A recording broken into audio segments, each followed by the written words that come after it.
right, you ready to do this? Are you recording right now? Yeah. Yeah. Well, I was getting a little crosstalk just in case. You never know. All right. One of these days, I'm going to leave it in. Just to have it there. It's too bad that that one that had the most amazing clothes ever, we screwed up on the first edit because that was so awesome. That was good. All right. Welcome to the MMA Roadshow, episode number 12. My name is John Morgan, and joining me tonight is Cold Coffee. And we are in our, I don't know, is it our adopted hometown, or did you just say it's where you live?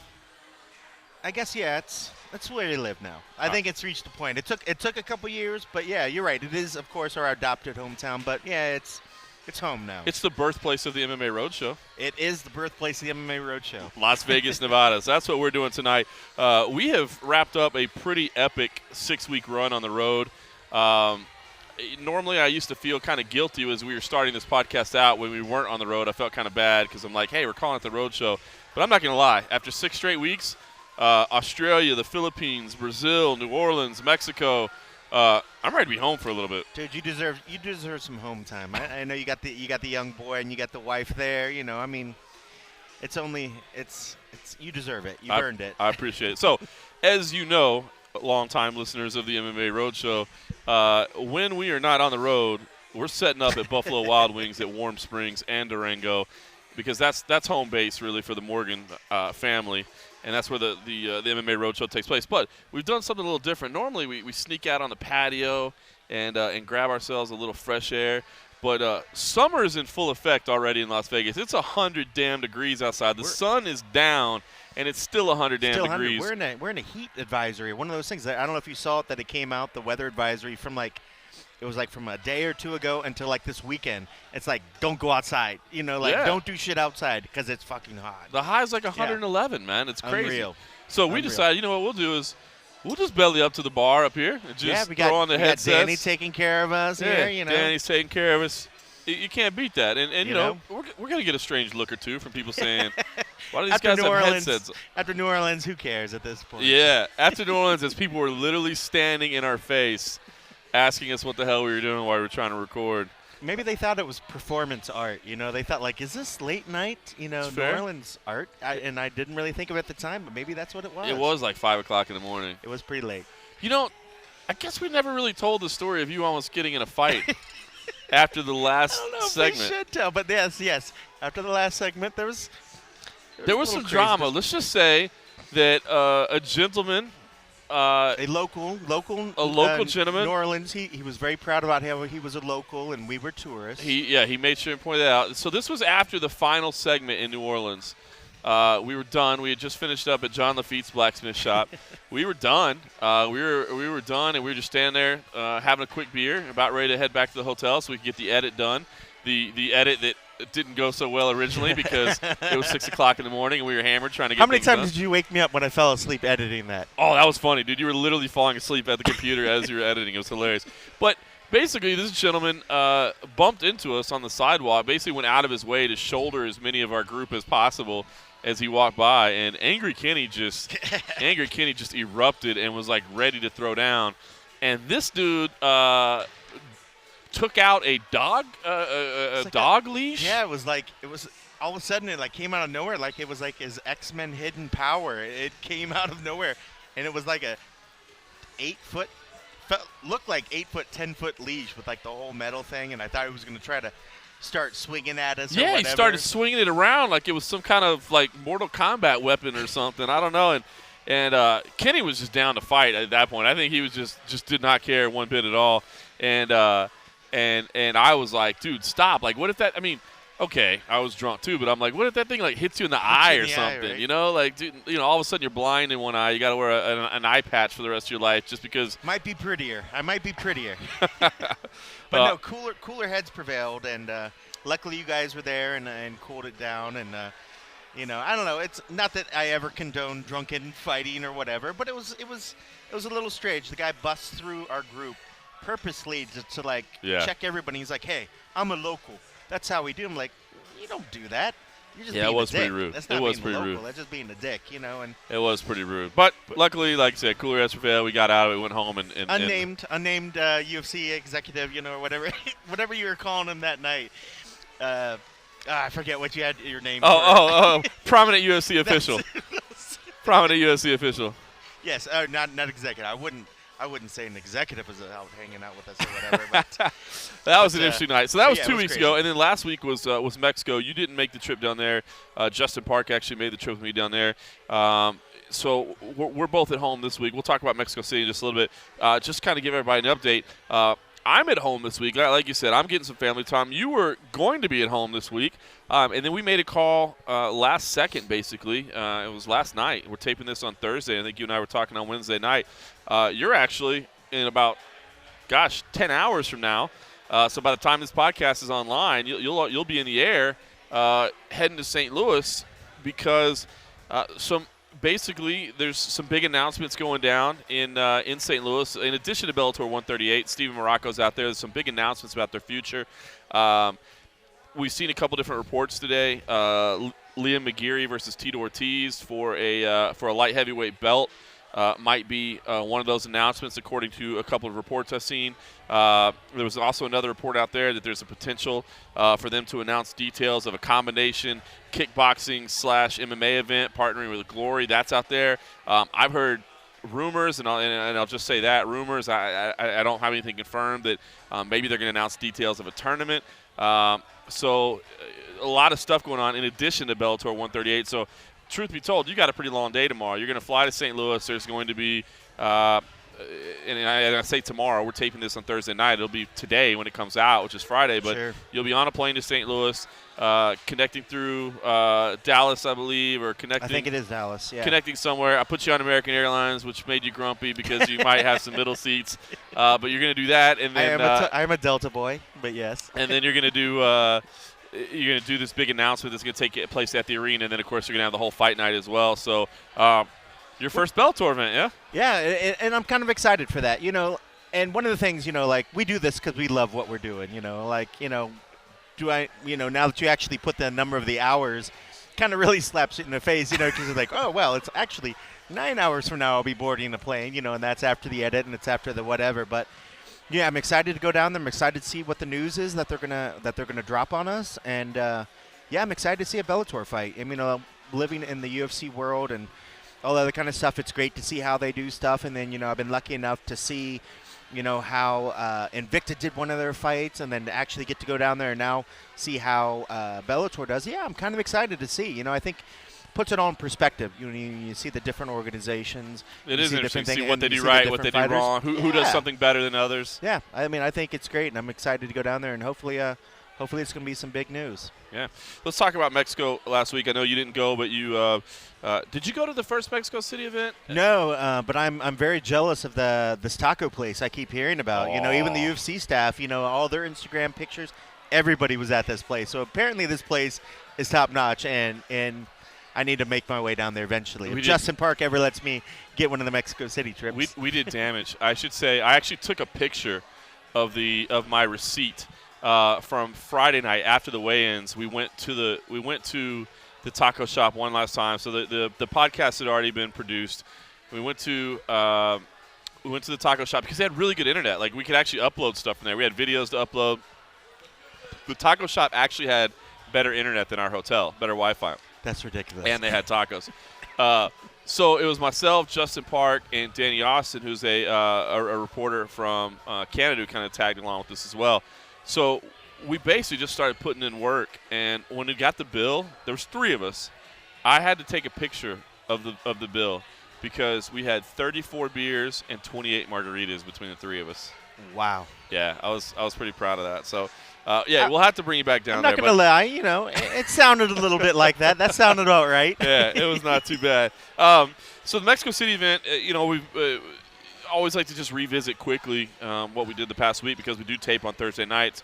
Not a huge post-fight experience to talk about because, honestly, worked from the arena as long as we could and then went straight to the airport. I had a 6 o'clock flight home. And I was ready to get home. So, that was 6 straight weeks on the road. I should say it's 5 of 6. 1 was here in Vegas, but it was UFC 187. So it was 6 straight event weeks, 5 on the road, multiple continents. I was ready to get home, so I went straight to the airport afterwards. So no real big post-fight stories. But, one thing I really did take out of it was was Kelvin Gastelum. Kelvin. Yeah. Kelvin is funny. He's a great guy. Met him during his run on The Ultimate Fighter. That was actually back when the UFC used to do media days, and they would bring in any media that wanted to talk to the cast members on the first day. And they don't really do that much anymore, and I kind of wish they did because, I don't know, it made me enjoy the seasons a little bit more. When I got to go in and talk to everybody and kind of get to know them a little bit, then I really enjoyed the season watching it a little bit more. But Kelvin, I'll never forget because meeting him, I'm just like, yeah, this guy is nice and has absolutely no chance in hell of winning this show. He's going to be the first one out, and then sure enough, he goes all the way through. He beats Uriah Hall and wins the season, which was just amazing. But, back in Mexico City, incredible win over Nate Marquardt. I mean, just absolutely beat up Nate Marquardt. No other way to say it. I mean, that was a one-sided beatdown to the point that I thought, that might be the last we've ever seen of Nate Marquardt. I agree. I agree. I mean, I really like Nate, but, at a point when you see where halfway through he was just like, you could tell he was done. Yeah. And then it was just like, please, somebody stop it. Because he hasn't done it yet, and either his corner's going to do it, but he's such a hard fighter. He was going to get to the end. He was going to get to the end of the round. Now it's a little fuzzy. Did he, once he finally got there, he was just like, I don't have anything else, Yeah, right? he said, I'm done. And Trevor Whitman was like, yeah, you're done. And that's tough to see because you feel for the guy. I know he's got family to take care of or whatever, but he's nobody would want him to go back in and take more of that because it was so one-sided. Absolutely not. And Kelvin looked So incredible. High praise for Kelvin Gastelum. But of course, we know Kelvin Gastelum was fighting up a weight class, wants to go back down to welterweight, but then at the post-fight press conference, Dana White just basically pooped all over him. It was like, you are not going back to 170. And I get it. He missed weight, and he missed weight badly, and he does struggle with his weight cut. But for Dana to just go out of his way and just say, listen, man, there's no way you're going back to 170. I was a little bit surprised. And after the press conference ended, the way the room is set up, it's kind of weird, this little tiny room they use in Mexico City for the press conference, because there's only one way in and one way out. Normally, at the press conferences, they take the fighters to a back room, they funnel them in to the dais, and then they funnel them out of the room. Well, in Mexico City, the way it's set up, there is no back access, so they have to walk alongside all the media. So after they're done, they have to walk by everybody. And I was standing there, and I told Kelvin, I was like, hey, man, at first I was like, hey, congratulations, big win for you. Again, I've see the guy a lot, met a lot of his fights. Congratulations. And then, I did say to Kelvin, I'm like, man, that was kind of messed up what Dana said, just to kind of get his reaction a little bit. And I'll say this, man, much respect to Kelvin. Even knowing I didn't have a recorder in my hand or whatever, man, he was like, nah, I'm not even worried about it, man. I'm just gonna prove to Dana that I can make it, and I thought that was real cool, man. Very, very professional attitude. He certainly is. He came in dressed like a pro, man. He had a nice suit on, looking good, and carrying himself in a respectful way. But I thought that was cool because I thought it would have been really easy for him to be pissed off. And I do think that he could have done himself a favor, and I talked about it on MMA Junkie Radio this morning too, but I do think he could have done himself a favor. Like maybe he'd come in at 180 or even like 182 or 183, just something. Just to show, hey, man, I'm making progress. I'm not right at 185. So I think he could have done himself a little favor. But I was surprised that Dana basically just shut him down because after an impressive performance like that, I think he understands he was paying a penalty by having to move up in weight. Why not let the guy go back to where he wants to go? Yeah. I mean, and I agree. It's tough to see Dana jump on somebody like that. But in the same sense, it's almost like Dana probably want to say, I told you so. This was the weight that you should have been on, and look how you're performing at the same. Good point. Because, Nate's not just a small guy that doesn't go in there and try to knock your head off either. I mean, he's a very, very tough guy. And for Kelvin to do what he did, I mean, it looked like they were on two different leagues. Yeah. It was amazing. I mean, I don't know if it was the altitude that got to him or whatever, but it looked like a different Nate Marquardt than one I'm not familiar with. Yeah. But for Dana to go like that, instead of sort of congratulate him and go that particular route, But again, there was a couple times where I think Dana got a little upset with him or whatever, and, it's going to show. But still, it's a little distressing that, on one of a fighter's big night that Dana didn't take more of a, hey, yeah, you did good, and we'll talk about it. Instead, he just shut it down. Right there. So, you mentioned the altitude. Tisha Torres, Henry Cejudo, both of them in the post-fight press conference. admitted it. And Henry Cejudo, I think he mentioned more of the fish taco that he had earlier in the week that got him sick. But both admitted that the altitude was a problem. And I think this is a big lesson for anybody that's going to be fighting in Mexico City in the future is that, like, listen, you're going to have to do something to get used to it. I know the first time I went to Mexico City, of course I was 19 at the time, but I know the first time I went there, I didn't realize it was at such altitude. I mean, I don't know why. I just thought I guess growing up in Texas, I think of like the flat plains, and then there's Mexico right below you in Texas. It must just be a bunch of flat plains too. Like, no, this is up in the mountains a little bit, and I think it's a big lesson for everybody moving forward. The last thing I want to say about Mexico was Cain Velasquez. Cain also very professional. Came in, he was asked about the altitude and didn't want to make any excuses. And it was funny because his answers were very short, very direct, and that's kind of what you expect from Cain anyway.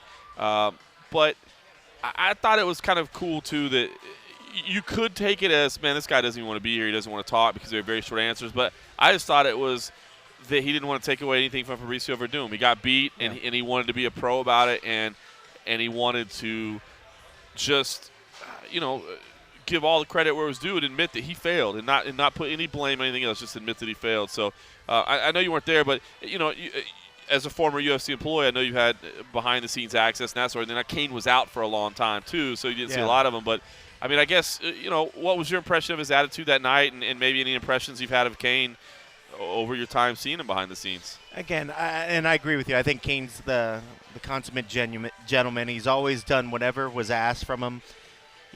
Nobody could ever say anything about his work ethic, And then, again, you're talking about he had some time off. Then you start bringing in not necessarily the ring rust, but also just fighting, coming from an injury, coming from time off, going in there, and then going into not even like everybody knows if you put Cain, where he fights. If he's fighting in California, he's fighting in Vegas, whatever, you're going to get the Cain that you're used to. But I think the Cain that's been away for a while, and then let alone ratcheting it up times 10, the difficulty level of fighting the guy that Fabricio looked so phenomenal. It was unreal. I think that was probably his best performance I think I've ever seen. Agreed. And he's had some great performances.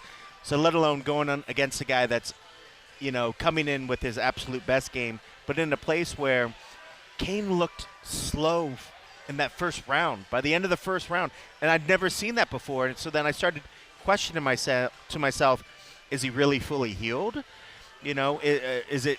Then I started thinking it's got to be the altitude. It's got to be something, But for him to not take anything away and not blame that is perfectly Cain to a T. Yeah. Like I would never think I would ever see Cain in there go and start making excuses. That's not Cain. Yeah. Cain's going to own up and he's going to say Fabricio was the better man on the night, and he's just going to go back and work harder. I mean, I'm not sure if he's going to start trying to work altitude training because now he's finally found a weakness, something that's put a chink in his armor. Because I've never seen one in Cain before. Yeah. He's always got the greatest cardio than anything you're ever going to see. Now I can almost just see him going back and training even harder that his next fight, I'm scared for whoever's going to be his next opponent. Because I think Cain's going to want to go back because he's going to be upset about this last performance, and he's going to want to erase any doubt that he's still the top or the number 2 heavyweight now. And then that goes in the whole thing because now everybody's talking about is Fabricio the greatest forever. That performance he put on was probably one of the greatest performances of a heavyweight I've seen. I completely agree. He's definitely in the discussion. Well, we came back, or I should say I came back home. You were already here. I took a couple days off. I was exhausted, to be honest with you. And, man, I had bills to pay. And, I just had stuff that had to be done. Yeah, just real-world stuff to be done. So in my absence, you conducted your own interview, man. Look at you. Look at the videographer. Someone's got to pay the bills, right? So as we are sitting here, and I should say, you keeping it real with the 24-ounce can of Pabst Blue Ribbon. Red, white, and blue, baby. Look at that. This won an award like in the like 1890 or something? 1893. It's still great. Listen, I'm not doing much better over here. I'm just having a big Coors Light. Yeah, Coors? Big Coors Light. is all I'm doing. There's your Dallas coming out. There's your Texas. Yeah, I'm just having a big draft Coors Light over here, so I'm not going to act like I'm doing much better. And I've been known to slam a few PBRs or two. But as we get these and we get a second round, we're gonna play this Bryan Caraway interview that you did. Yeah. Bryan Caraway. Let me just say, and I'll let you kind of set up the piece a little bit, but let me just say that Bryan Caraway, a guy that gets hated on a lot. I think probably a lot of it is just jealousy because he's with Miesha Tate. So I think people are just kind of want to hate on him just because. And he said some things along the way that I think have rubbed people the wrong way. Truth be told, he's always struck me as an honest guy, a very sincere guy. He's been around the world a lot, too. The MMA Roadshow and Bryan Caraway have crossed paths once or twice along the way because, he and Miesha have been doing a lot of guest fighter appearances. Yeah. And now they've got fights booked. Obviously, they're fighting in July, so they're not doing that as much. But you got a chance to talk to Bryan, so just kind of set it up. What did you guys talk about, and is there anything in particular think people should be listening for? Well, it was mainly when it first came in. Granted, he was on the MMA Junkie radio show, so if anybody wants to go back and catch the archive of that, he co-hosted the show of that, and I thought he did an incredible job. Then it was a little tough because I know that Goes and George are throwing everything at him. They had him for 2 hours. I'm like, gosh, I don't want to just repeat anything.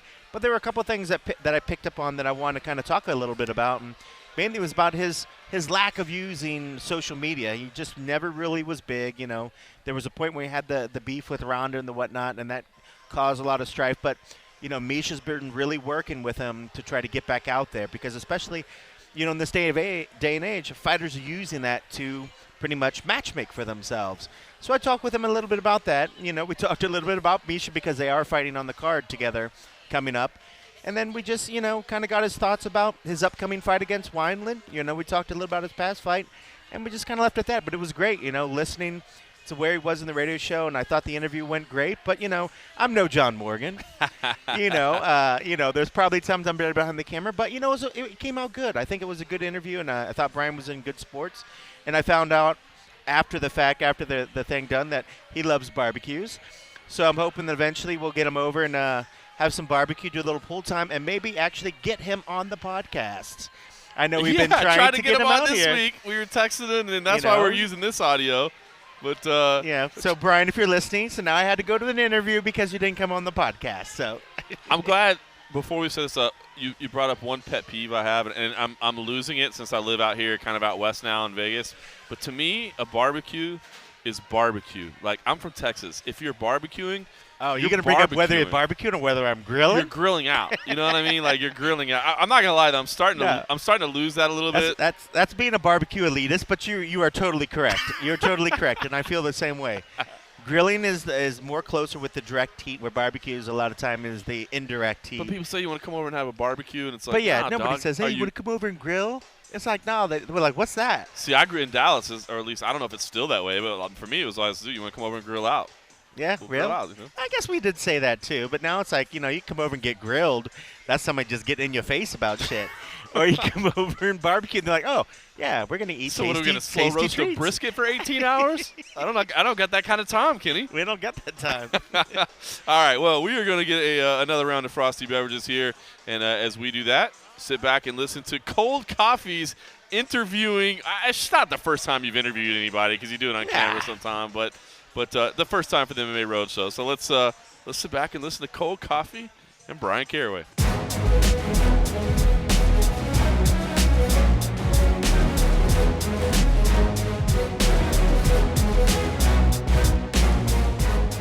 First, Bryan, how you feeling, and how are you doing, and what do you think about this Vegas heat we got going on? Yeah, man, I'm doing good. Hard in training camp right now, trying to get skinny, and man, it's been hotter than the dickens lately. But it's good for cutting weight, man. You just throw on some clothes, run outside, and you'll drop about 5 pounds in 5 minutes. So, from a fighter's perspective, that's always good.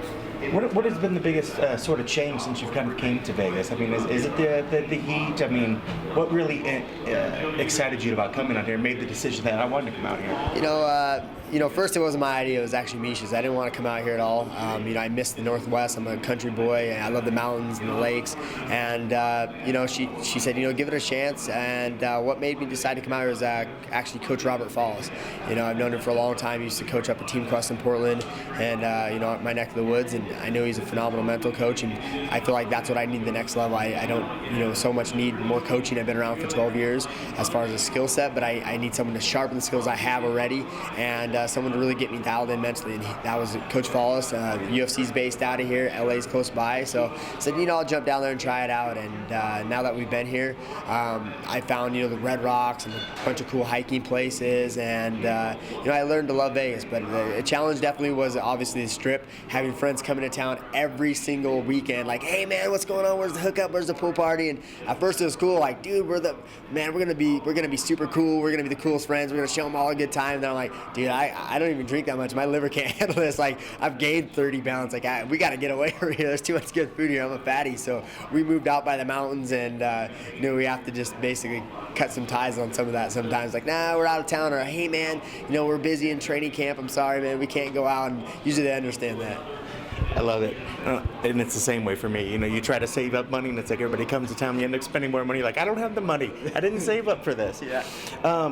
You said earlier, I happened to catch you said you weren't really on social media. So before I dive too far into that, are there any social media accounts, Twitter accounts, Instagram accounts that you follow that you find that are kind of fun to watch in your free time? Yeah, I love watching Instagram. I love pictures. I feel like, a picture is worth 1,000 words, so they speak. And it's really cool to see all, everybody's lifestyle in the pictures and their life through photos. So it's I really enjoy Instagram and the videos. And so that's pretty cool. My Facebook, I just have my personal Facebook account with all my my friends, MMA junkie people that I'm friends with. But social media for me, I realize it could be an awesome tool for marketing and for making money. I see Misha killing it with that, so I'm trying to get back into it a little bit more. But yeah, she helps me out with that. Lucky for me, I'm very fortunate that I not only have a beautiful, badass girlfriend, but she's a master at doing social media stuff. So it's good to help out. And you kind of actually touched on it a little bit. Does it make it tough to get those fights that you maybe think you want because maybe you're not on there as much? Because now it seems like fighters are going out of their way to they go straight to Twitter, they go straight to whatever to start calling out people. Do you find it tough to get the matches, or do you still have that old school relationship where, like you said, Sean calls you up or Joe calls you up? How does that work for you? Yeah, I talk to them personally. Sean Shelby, UFC, Dana White, they have my cell phone number. I talk to them personally. I manage myself. I pretty much always have. I've had help along the way. Dennis Holman's helped me. Yakima MMA, I've had a lot of little help, but generally, I've haven't really had a manager. As far as social media goes, I still have actually. For a bantamweight division, I have one of the biggest followings, partially because my girlfriend's a superstar, and she's beautiful and smoking hot, and people want to see pictures of me posting her in her bikini. But hey, that's cool with me or whatever, you got the whole beef with Ronda and stuff, and I get dragged into all that. I threw myself in there a few years ago, but it all comes back around. Despite me not being on there all the time, I still have people who are assistants who help post on Twitter for me. I'll post to my Instagram or whatever. So I'm still active but inactive, so I still do that stuff but kind of from a distance, and it works out. I think I haven't had too much of a problem of getting some good fights, I think. And then just finally, to touch on that thing, do you think that's good for the sport or bad for the sport that fighters tend to go first out onto the airways, which shoots it out to everybody, to kind of start a beef or start talking to another fighter? Do you think it's good for the sport? It's good and bad. People are talking about the sport, and it's raising awareness. It's good, but do I like the direction that it's going with the type of the sport, getting more into the crazy, I don't know, I'm not saying WWE is bad, but it's an entertainment thing, and I understand fighting is, but fighting, what makes it so cool is it's as real as it gets. That's the whole catch behind the UFC. This is real stuff, and I just don't want to turn into a circus show, Conor McGregor selling tickets, whatever, but I'm more of an old school martial artist. I don't like to talk a lot. I've done that in the past. It's bit me in the butt. It's not really my style. But it is what it is. As long as the sport keeps growing, I hope we can find a happy medium. Nice. And speaking of the hot girlfriend, please don't hit me. you're fighting on the same card with Misha. Is this the first time this happened? No, we've actually fought, Misha and I has actually fought on the same card before on a little bit smaller show. We fought in Washington State on Cage Quest, and we also fought on Strikeforce together, which is actually a good show. We fought on HDNet, and it was interesting, but like I said, there's positive and negatives. It sucked because I cornered her, and I was supposed to be, at that time, like a co-main event or on the main card, and I had to reroute things and be an early prelim fight just so I could be ready to, corner her in the show. I was like, we really wanted to put you on a bigger portion, but so that kind of sucks there. But and the nerves of having to deal with my stress of the fight and then hers sucks. But on the positive side, we're both training, we're both dieting. We both don't feel entitled. Like, hey, this is my fight, this is my time. It's like, hey, we're both so tired, we can't complain. Like, we just both go to sleep. Like, kind of both do our own thing. But it's nice to be kind of like-minded as far as our dieting, our food, and our training schedule. Speaking of that household, both you cutting weight. How is that with both you cutting weight at the same time? Well, luckily for her, she doesn't really have to cut weight. She just diets to clean up her diet, so she takes the junk food out. She doesn't really have a lot of weight to lose. She stays pretty close to her walking weight. Misha could actually be a 125-pounder, but so she just kind of cleans up her diet a little bit. She's not really. She eats pretty clean anyway, so I'm more the grumpy cat around there, and when she has a fight or whatever, she's usually really occupied training as well. So, it works out in that aspect. We both kind of are too tired to argue with each other. So it's like, we're both like, okay, I'm going to bed, so it's good. Well, it's got to be a little bit tough. And I wonder, do you think you'll find yourself worrying more about her fight instead of your fight when it comes to fight night? It's, that's a tough question. I'm a worry for both, but, I'm really confident in her in this matchup fight. I'm still going to worry about it, but the way it's going to go is I asked them to have me fight first, so I'll be worried about my fight, like, oh man, I got to get mine over first, and then after my fight, normally you have this huge relief of pressure. I think as soon as I get back, I'm just like, oh great, I got to do this all over again. So I think it's going to be a double dose of stress. I'm not going to have that initial fight and get a chance to relax and maybe have a beer, but people say what's going to be worse. I think it's going to be just equally bad. I'm going to be stressed for mine. Mine's over. I'm going to be stressed for hers. But very confident in her fight against Jessica, although I's very tough. I don't feel like Jessica is a very dangerous fight that she's going to hurt Misha and beat her up. If she does beat Misha, it's going to be, I think, a running decision, but I really don't see Misha losing to her. And one of those questions that I know it's probably fighters like, I can't believe this guy asked this question. Just to go back on the last fight, the loss, are there things that you take away from it that you're able to take into this fight? Or is, are you one of those guys who goes back and really studies, all right, this is what I did wrong? Or was it just, that fight's done and gone and we focus on the future? No, absolutely. everybody, if you've asked most people, they say they learn from their losses, that, failure is the building blocks for success. And that kind of opened up some of the eyes for, my eyes to me, that fight. I realized that I think, that I could have won that fight. I realized that I am one of the best in the world and I could be a top 5 guy and I could beat guys like Assunção and beat guys like Dillashaw, but that exposed some of the holes that I needed, and I realized I can't skate by on the talent set that I have, that I need to work on some other goals. I need to really work on my striking.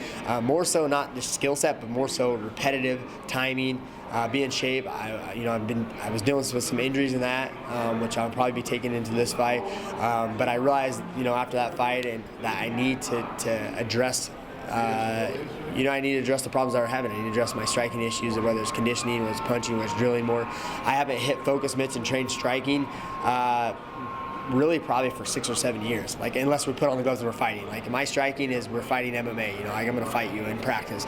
But I never really focused a lot on actually getting better at striking, getting my timing down, hitting mitts, and I took that into account. In this fight I'm working with Jimmy Gifford, who's an awesome MMA striking coach, and I'm working with him 3 times a week.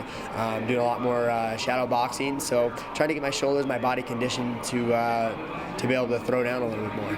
And when you said probably takes up the injuries, it's just one of those nagging things. It's just fighters we're always somewhat injured. Exactly. I have a lot of injuries that I've been dealing with, and I'm just super stubborn. Honestly, a little bit afraid to go get surgery on it because I'm afraid of surgery. I don't want to be out that long, and I really should have. I plan on doing it after the Assunção fight. I kind of ran into some insurance problems and some other stuff, and I realized that I need to get it taken care of. And every fight, people have injuries, but it's I feel pretty good now, and can't wait to fight Wineland. Awesome. Just a final couple questions on Wineland. Wineland, what excites you the most about this fight?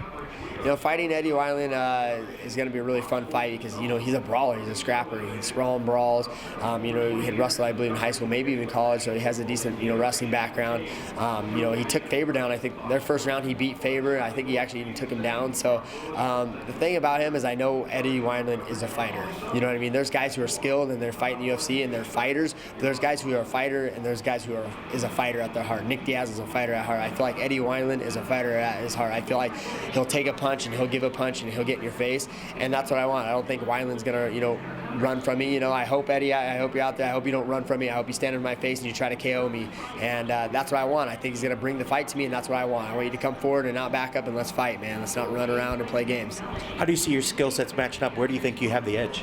Obviously, Wineland's got great striking. He's good everywhere, but I think he would say his strength and what he enjoys is striking and moving.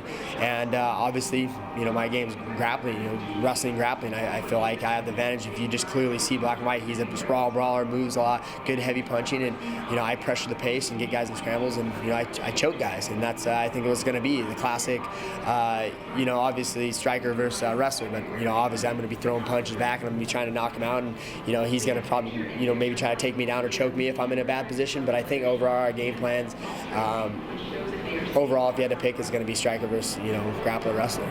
And then finally, if there were some keys to the victory that really need to take place to make sure you get your arm raised at the end of the night, what do you think needs to happen? I just need to come forward and I need to bring the fight to him.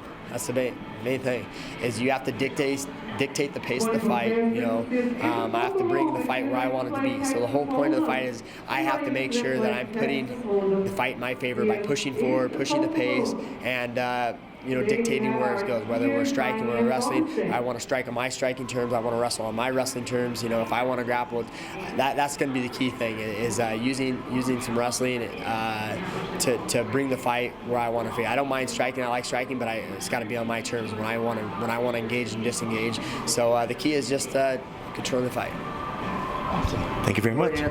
No, that was good. That was great. I thought it was great.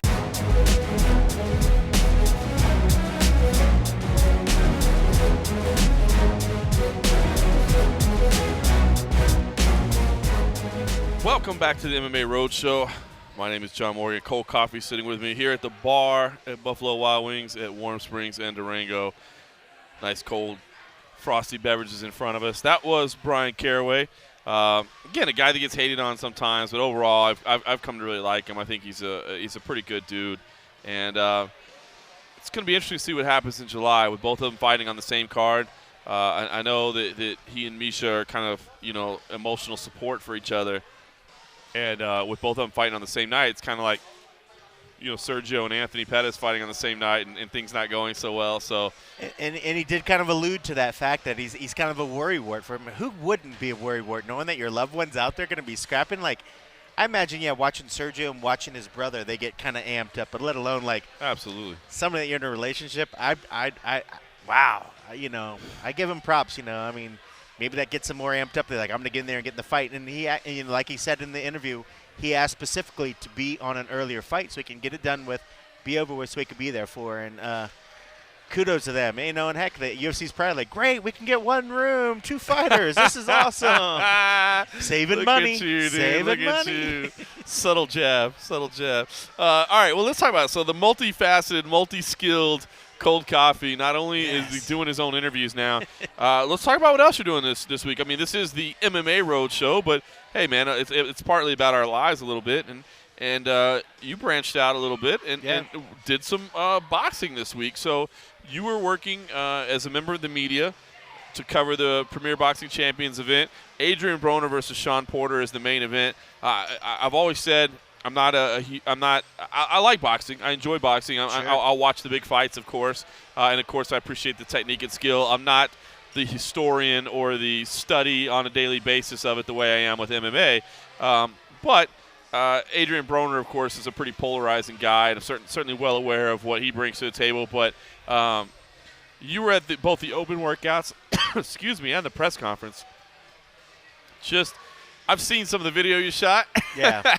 But just give me your thoughts on it. I mean, a completely different experience than covering the UFC. It's a total different experience. And I do want to say, it was kind of funny that this being the first boxing event I've worked, and probably, I think, ever, it was the battle for Ohio. The two headliners are from Ohio. One I think is from Cincy, the other guy's from Akron. Something along those lines. So I thought that was great. Me being a Ohio State Buckeye and, tried and true, the best university in the world. But the Ohio State. just gonna say that. Yeah, let me peel back the curtains a little bit here on. Kenny is so Ohio State focused that the O on his keyboard has the O sticker of Ohio State. It's a Block O sticker. A Block O. A Block O. Excuse me, the correct. Block O. Of course, you have a name for it. It is the Block O of Ohio State over the letter O on his keyboard. So if you ever wonder, yeah, he kind of likes Ohio State. I kind of like them. But yes, it was unique, and it was a good opportunity to go and see something. And and again, I know it's not MMA, but it is still fight game. It's still somewhat related, and it was very unique. One of the things that I've taken a liking to see is just how different organizations. That's why I'm excited to go see how Bellator is going to do their thing. Seeing how this boxing, and I haven't watched it, but I've been reading about what this Premier Boxing Champions is, and it sounds like it's pretty impressive. Just the people that they have to do the commentary and all the other kind of stuff seems very, very impressive. Big names. Big names. Now, that being said, the open workouts and the press conference were a little disorganized, a little kind of crazy, One, the open workouts, even though it was for media, but there was also public. There's some shots, where I'm literally felt bad because I want to push this cute, teeny little girl that was sitting around the turnbuckle, when Broner steps into the ring while Porter's still there. And I'm like, oh, this is the money shot. I got to get this. But I'm like, oh, I can't be like, hey, little girl, boom, chuck her to the side, which you kind of do, when it's meaty guys. Right. I mean, that's what you do. You kind of, there's always this thing. Jockey for position. Yeah, how do you jockey this 2-3-year-old girl that's sitting there trying to take pictures of Mayweather because Mayweather's going to get in the ring? And it was tough, and eventually they kind of got a hold of it and stuff. But it was just unique. But it was just like I was looking, I was like, how is this even working? Yeah. One, it was behind the times, and everything was late, and it just made me respect how organizations like the UFC and other ones that are able to make the madness work and somewhat fall. And I will never, ever fault those guys. I love the PR team. I love what those guys are doing. They do amazing work. And, and as much as I like to kid those guys and ever say how, when is this ever going to start? I won't ever say a thing, after seeing some of these things. But it was crazy, like Broner I had never seen before. But you're right. I mean, he's a character that he could certainly galvanize feelings. You either love him or you hate him. Yep. But the guy certainly goes out there and he's certainly talking the game. And and some of the stuff I saw, I don't know if it's either I went back and forth in my head whether it's good for boxing or whether it's bad for boxing. I think right now, I think a lot of people are thinking boxing's on the decline and you need to sort of spice it up a little bit. And if that's the case, this gentleman has certainly sort of did it. But at the same time, you're seeing that. Here's a promotion that's kind of being sort of backed by Mayweather. Both fighters, in a sense, are Mayweather's guys. Right. And you got one guy that's clearly toying around and really going at the other guy, and then Mayweather kind of has to step in and be like, hey, guy, kind of calm down, relax a little bit. And, it was kind of interesting to see Mayweather in that role because I've never seen Mayweather in that role. Like, have you ever seen somebody say, oh, Floyd, just relax, Floyd. Floyd, just, calm down. No, it's always like the Floyd show. And I think this guy's kind of come up seeing that, and then here he is now just regurgitating it back. But it was amazing. Like, if you watch the presser, which I did put onto the MMA Roadshow site, it's incredible because there gets a point where there's an exchange that happens with Broner and Porter's dad that I'm starting to think like, hey, Jerry Springer's about to pop out the back and and just get in between the two. I was watching it earlier today. It's bizarre. It's unreal. But I mean, I think it's interesting, and and again, what I take away from it is it definitely I appreciate what these guys are doing. I mean, because these guys are still putting so much love and time and effort into their craft. That I respect them for it. Yeah. I might not be the biggest boxing fan, and I won't lie. Half the times the guys are up there and start to do stuff, I'm asking one of the other photogs, "Who's this? Who's this? You Who's were that this? guy. Who's that guy? Who's this guy?" You were that guy that didn't I was know totally anybody. that guy. But I mean, hey, I have no shame. I would say, hey, yeah, this is my first boxing thing. They might look at me a certain way, whatever, and I mean, but hey, it is what it is. It is what it is. It's it's interesting. It's interesting.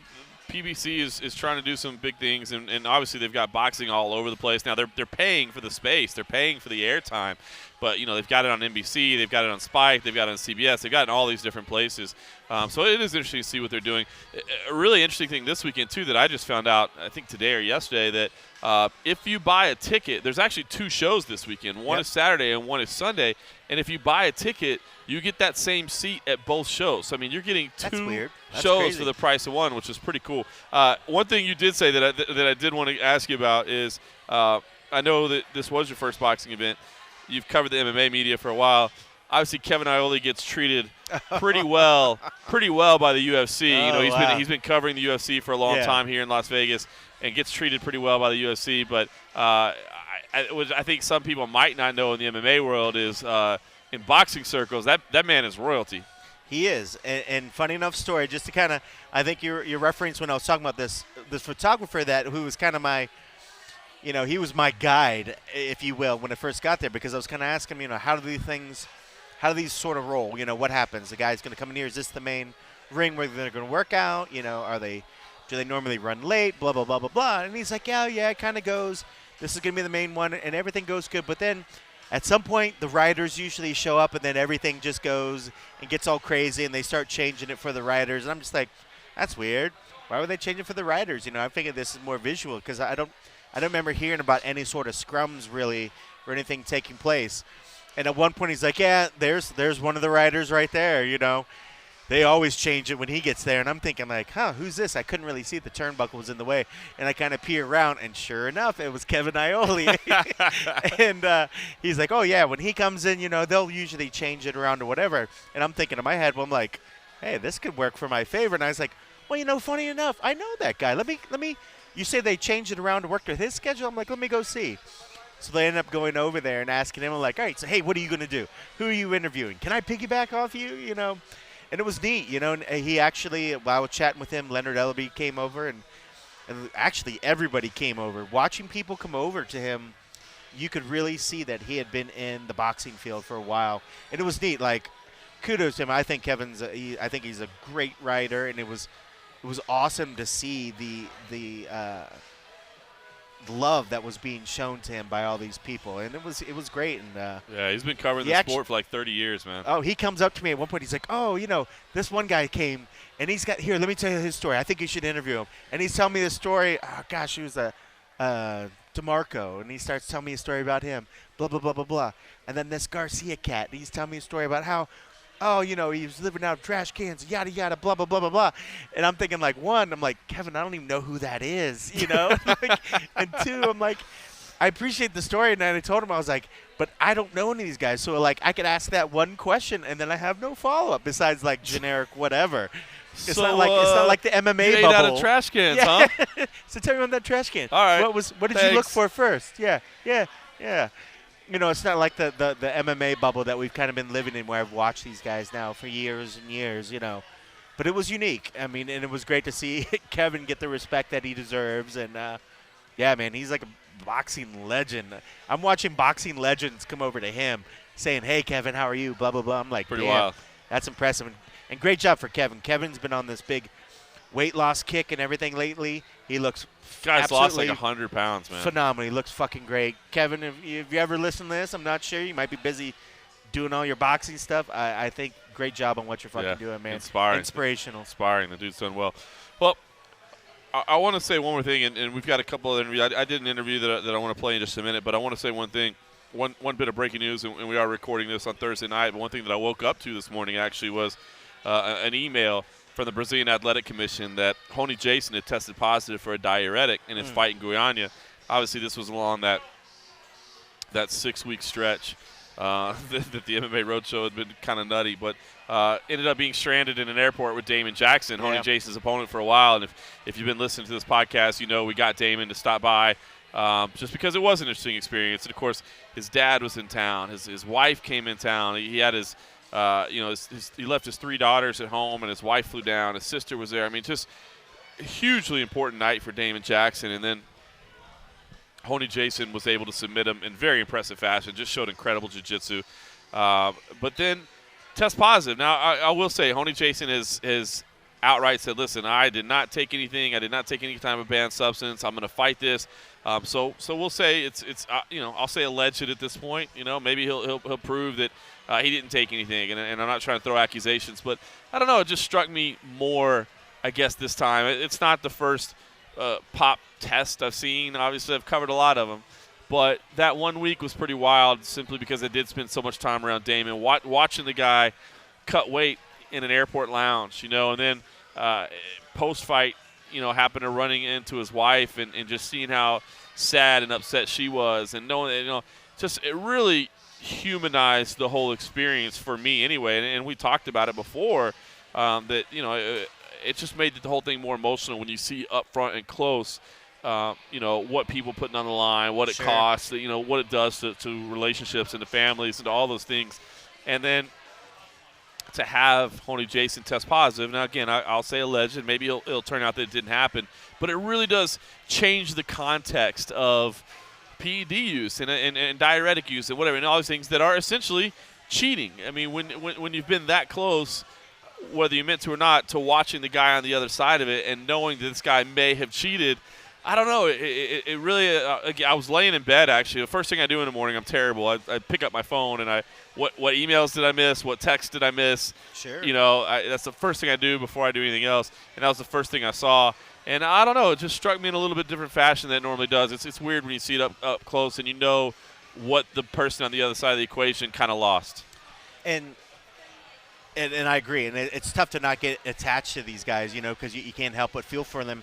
But now there's a question that I pose to you is that since the commission was set up there by the Nevada Commission, or at least by Mark Ratner, kind of modeling after that, now when he says he's going to contest it, I mean, do they not initially, when they first get the first positive, do they normally take a second sample, right? Yeah, do they go back and test the B sample as well. Test a second one? I mean, do we know, did they test another sample? Has it not been tested? I mean, I thought it was like by protocol, if the one first tests positive, they automatically test the second. Yeah, normally you automatically test the B sample just to make sure, because otherwise you're kind of like, again, you need to rule out any possibilities that maybe there was an error in the A sample. So normally the B sample is tested as well. So if they're coming out and saying, like, he tested positive, more than likely we could probably assume A and B have tested positive, and that as much as he says, hey, I want to fight this and have my day in court, it's kind of not really anything you can do to change it. And that more than likely they already overturned the results. Right, correct? No contest, which will be interesting to see because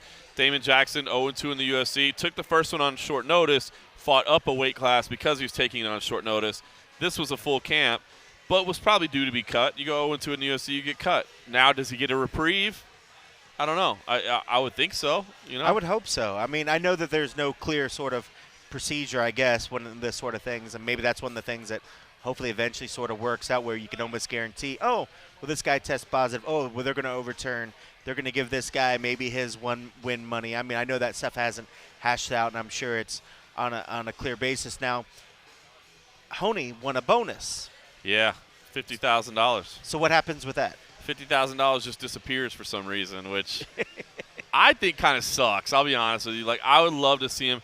I'm not saying you got to give it to Damon. I mean, you can't say Damon had the performance of the night. He lost, you know what I mean? So I don't think that's necessarily fair, although it would send a hell of a strong message to be like, yeah, you had an impressive performance, but you cheated, so we're giving your opponent the money. But there were some other great fights on the night, too, where it's like, man, couldn't you go reissue that money somewhere? Like, I mean, it's already budgeted. I mean, the UFC's already got it budgeted. We're spending $200,000 a show for bonus money. So, I mean, certainly – I'm sure they don't hate getting $50,000 back. No. But, right. I mean, this is not money they were expecting to have. I would kind of like to see them revisit that and distribute the money somewhere else. Or what if maybe future events, because this was given back, we get to give out an extra bonus. Oh, that'd be cool. A future date. Like, we're not going to go back in time because it's hard to put ourselves back in that mindset. But guess what? Tonight we've got 3 performance of the night bonuses because we got that extra 50 from Goiânia. That's pretty interesting. I think the fans would respect it. Rather than just say, oh, hey, you just kept the money, rather than give it to somebody, at least reallocate it in a way that I think fighters are still benefiting from it. Because at this point, one guy did wrong, but all the rest of the fighters are paying for it. Yeah. It should be just the one guy. I like that. I'd like to see something done. All right, well, I want to play an interview with you for you, I should say, that I did today with Ricky Lundell. Ricky Lundell, I think, is one of the most underrated coaches in the game today. Super intelligent, super big student of the game. Just really a smart dude and really a passionate dude about MMA and about grappling especially. But Ricky, we've crossed paths a couple times, and really it's funny because Ricky saw the MMA Roadshow in its infancy before it was even born, as I started traveling the world with the equipment to make sure that basically as we started talking about what we were going to do, I bought the equipment that we were going to use, and I wanted to travel with it. I wanted to make sure I could fit it in my case. I wanted to make sure that I didn't have issues with customs and all these things. Just make sure that everything was going to work and that I could go somewhere else. And I blew a couple of soundboards, testing it out. Not so much the soundboards, but the power adapters. The power adapters, yeah. I mean, if people don't know that, when you go to some countries, you should check to see if your electronics work. Look at the numbers on your power adapters. Yes, it needs to say 140 to 220 or whatever it is. 120 to 240. Yeah, whatever that is. 220, whatever. This did not, but yeah, and those were things that before we launched this thing live, because the last thing I wanted to do was launch this thing live and say, hey, we're going, and then but we can't do it this week because this happened. We can't. So we did some dry runs and some tests and stuff. But anyway, Ricky one night. Ricky and Angelo Reyes. This was the night of the Frank Mir and Bigfoot Silva fight, or the week of, I should say. They came into the room, and we had a couple cold beers, and I had the equipment out because I was testing it, and Ricky was like, man, what a fantastic idea. Man, you should go for it. That's great. And I was like, damn, because I love talking with him so much. I was like, I wish we were ready to produce this live right now because I love talking MMA with this guy. And so with us being in Las Vegas this week, I said, let's go by the practice room. I set in on his high school wrestling practice. And this is not just any practice room, and this is not just any high school. You got to set up as well where you're at. It is Bishop Gorman High School, which is the premier school in the Las Vegas area.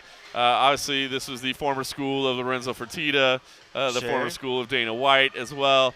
And it is a nice school. It's amazing. The football field is incredible. It rivals small universities. Actually, it probably rivals pretty good-sized universities as well. I was amazed when I went by and saw it. And, the weight room, the facilities, top-notch. So you figure anybody that's going to be coaching there, training there, doing anything is going to be top-notch. And one of the things I love about Ricky I'm sorry to jump in. No, not at all. You see him, and he's always behind the scenes. Like, even when he's there in fight camps and you'll see him around, he's not one to go out and, talk and say, oh, yes, we're doing this. He sits behind the scenes, and he just works fucking magic. I love it. I respect him so much just for that because he's such a badass.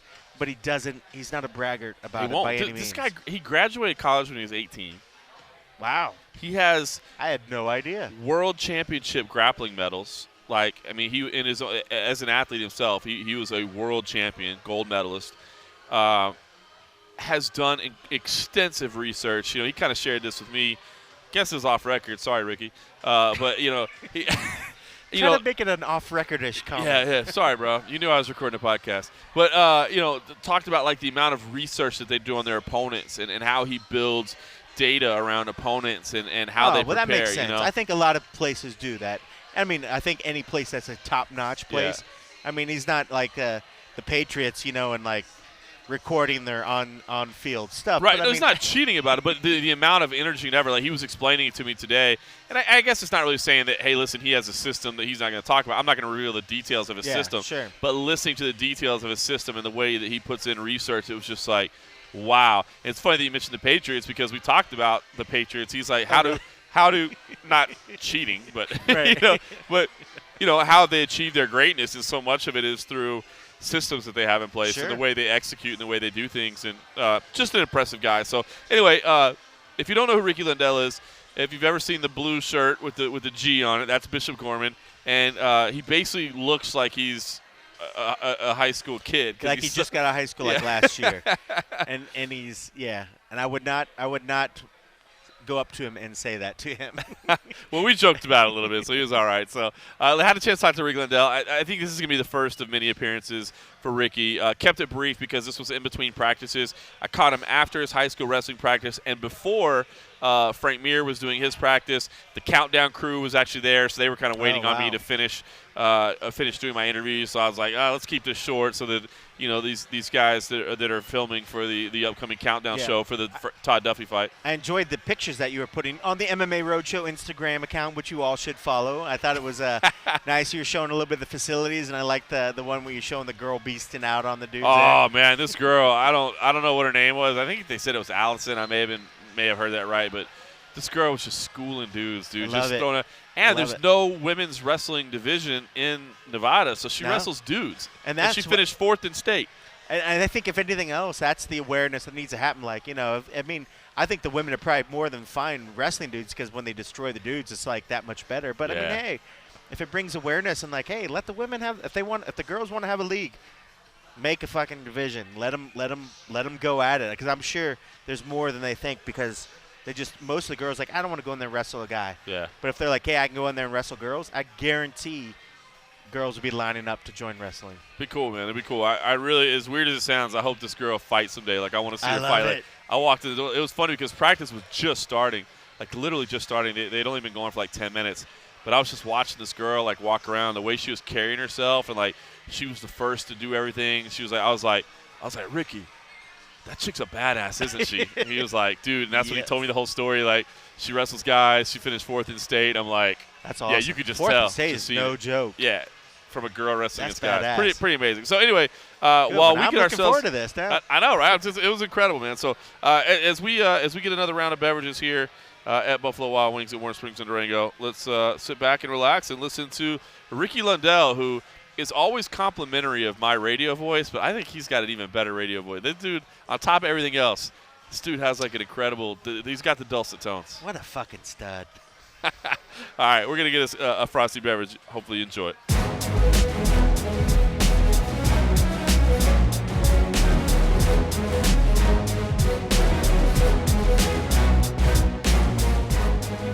We're here in the Bishop Gorman Wrestling Room. Ricky Lundell is here with me. We've just finished a 3-hour-long practice with a bunch of high school studs. Man, first off, let me ask you, how did you end up at Bishop Gorman? I mean, we always see the blue shirt. The first time I saw you, I thought you were just a Bishop Gorman student. I think you're so young looking. But how did you end up here? Yeah, I hear that a lot actually. There's been a lot of guys who have thought that I must be part of maybe. I don't know, the Fertitas family or Dana White's family or something, just following fighters to the cage. I'm some 16-year-old kid walking around. But I'm actually, a head coach to a lot of these UFC fighters. I can't grow a mustache, and I don't have that ability yet in my life. I ended up here at Bishop Gorman. I love wrestling. I learned how to wrestle under Cale Sanderson at Iowa State University. And, the years I was there, we were there 2007, 2008. We were the national champion runner-ups. We also we won the Big Ten championship. So I wanted to stay involved in wrestling and make sure that I keep working with the youth, keep giving back. And it was actually the alma mater of Dana White, Lorenzo Fertitta, Frank Fertitta. That's what Bishop Gorman is, and it was kind of built around them. So they said, hey, you should look into this program. And helping this one out, and I took it full-heartedly and said, yeah, I want to get involved. And when I came on board, there were 7 kids in this program, which is unbelievable. That's not very many at all. And since that time, there's only a few kids that haven't moved on. I've been here 2.5 years, which is a short amount of time. But in that amount of time, John, we've had several nationally ranked kids.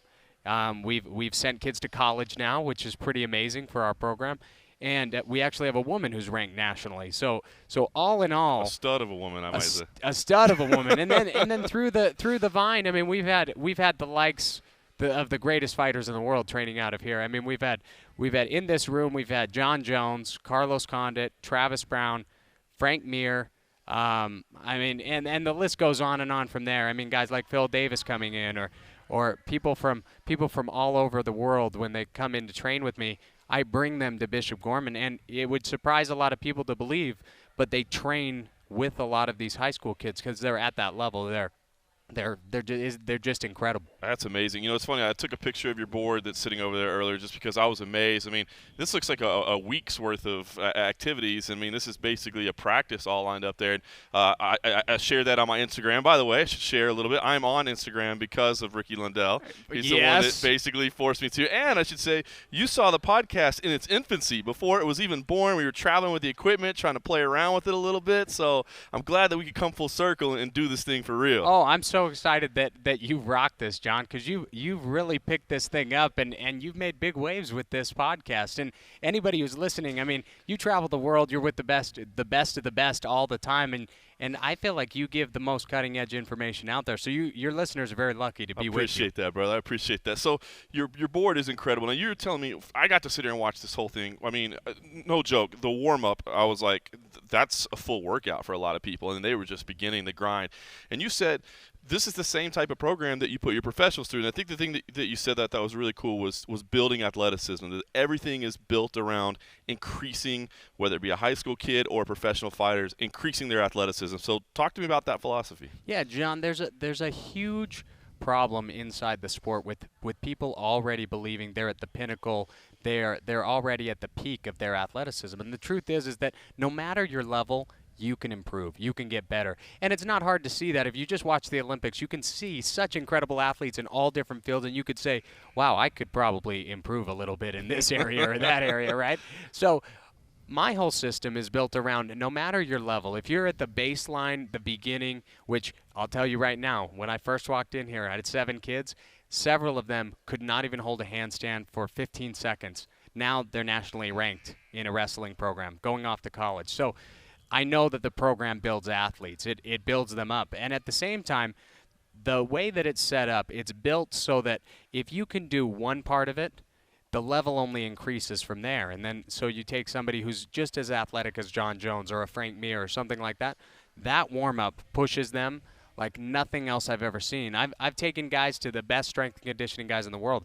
That warm-up pushes them harder than that, and it's our warm-up, John. That's the crazy part. It's our warm-up, but it is so ridiculously hard. You got people, it basically looks like a bunch of ninjas flying around this room. And it's hard like to a imagine. half gymnastics routine, half wrestling. It's kind of a hybrid. It is. It's like a hybrid, and that's what gives the ability to explode with your body at certain given points. To have the ability to do a suplex, you have to have incredible spinal flexibility. You can't just lay back with somebody and do a suplex. That's how you knock yourself out. You have to be able to bend backwards and lay somebody on the mat. If you need to go forwards, you have to be able to lift your leg up at a certain angle, like a Ronda Rousey. She's done that for years, so her hamstring flexibility, her quad flexibility, it's all there. So when she lifts her leg in the air, somebody goes flying through the air. How do you develop that? Every single day, it's through consistency. You have to push and push and push in those areas, and if you miss a day, you're in big trouble. One of our big statements we always say is if it's important, you do it every day. And John, if you want to be the best in the world, that board is one of the big things that we're always pushing because we want these guys to become better athletically, not just in martial arts. You know, the technique, don't worry. We'll handle the technique end. But I need you to be a freak athlete. And you look at the best guys in the UFC, you look at a Mighty Mouse. That guy's an athlete. He is an athlete. You look at a John Jones, he is an athlete. Right. You look at a Cain Velasquez, he is an athlete. And you look at these guys that own the divisions, the GSPs, these guys, everybody looks at them and they're like, wow, he's such an athlete. Well, yeah, and then you add martial arts to that, and martial arts, leverage holds, that's what we're really using, angles to create leverage. You add more strength, you add more power to leverage, you can pick up bigger things. That's the whole key.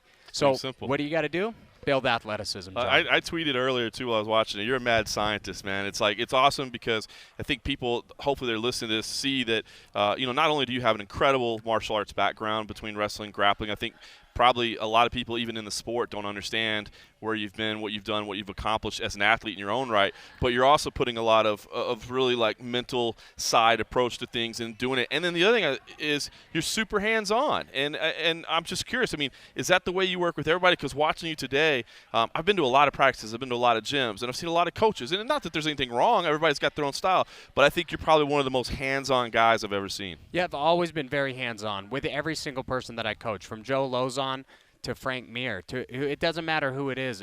Even though they're larger, if we're working the technique and we're working motion, I can work it with them. And it's all about staying in structure and good position and pushing your athlete and making sure that they get a good feel of what's actually coming for them. Because a lot of the time, you're going through the motions and maybe you miss something one day, you miss another thing, and maybe you don't get a good feel because I'm just sticking you with some crappy partner because I didn't have another big guy. True. That's a problem, John. You have to give them the right feel. And when you're going to face somebody who's really, really good, like Bigfoot Silva, for instance, I sparred with Frank for the Bigfoot Silva fight. Wow. And that would surprise people. Like, yeah. I'm normally think you got to get a guy whose body type and movement matches. Yeah, I have to move with him, and I have to match more what his opponent's going to do. And that's a skill you develop over time, like anything else.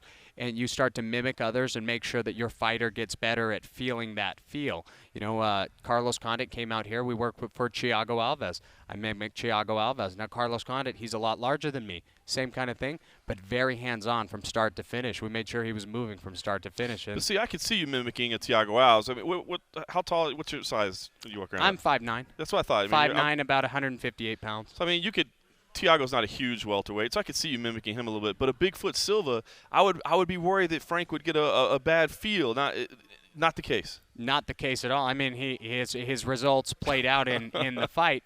But, yeah, a lot of the time you would look and you would say, hey, well, he's so much bigger, he's this or that. But when you're using proper technique, when you're using proper angles, you can give them the look they need. Now, if I'm gonna bring in the biggest, baddest sparring partner, and he doesn't move correctly, he may not be good for my guy anyway. I need him to move correctly. I need him to give him the proper angles. And one thing I do know is the times that I work with my fighters, they don't get injured because I know what way we have to go. Sometimes you just throw somebody in there, and before you know it, you have an injury. Good example of this, and it's sad that it worked out this way, but John Jones, I was supposed to go out there for his camp. I suddenly get a call. I'm not going out there. What happens? He's put with a bigger guy, Alistair over him, ends up hurting his knee in wrestling class. They have no wrestling coach there that day, and he ends up getting injured. And that was a brutal, brutal mishap.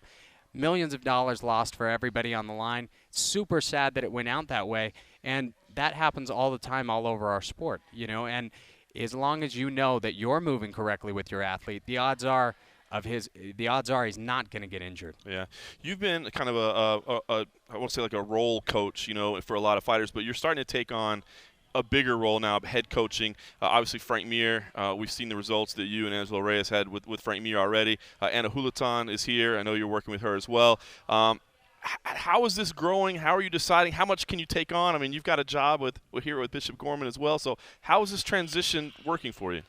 You know, I love it, and one of the reasons I love it is I feel like knowing the entire game and putting it together, that's a skill set that I carry on very well. It's something that I've always, not always, but I've always worked to develop the skills in that area to manage people and get them involved. I'm not always going to have the answers in every area, but I find the guys that do, and I get them on my team, and I make sure that we're giving my guy the correct answer. And that's the real key to Lundell MMA is I'm not trying to pretend that I have every answer. You know, I don't know every single thing, but I'll tell you what, I will find the guy who does, and I will bring him into the camp, and I will make sure my guys are always taken care of. And when I look at it, I don't have the ego in that spot. I know where I stand. I know my strengths, I know my weaknesses, and I want to get the right guys for my guy. That's awesome. Are you actively seeking out more people to work with? Are you trying to take on this head coaching role with more fighters? I am. You know, as guys approach me, and as long as they have you know, a will to win, you know, that's a huge thing. They actually want to win, and they're willing to put in the work. B, they have the right personality. You know, the coaching and working with an individual, just because you have a big name doesn't necessarily mean we're going to fit together very well, especially because taking on a head coaching role, my life, it consumes that fighter's life. I have to spend a lot of time on them, and it's really hard to give it your all if you don't like the person that you're going to be working with. And at Lundell MMA, I mean, I'm a very wholesome kind of individual. I don't swear. I don't go out and party.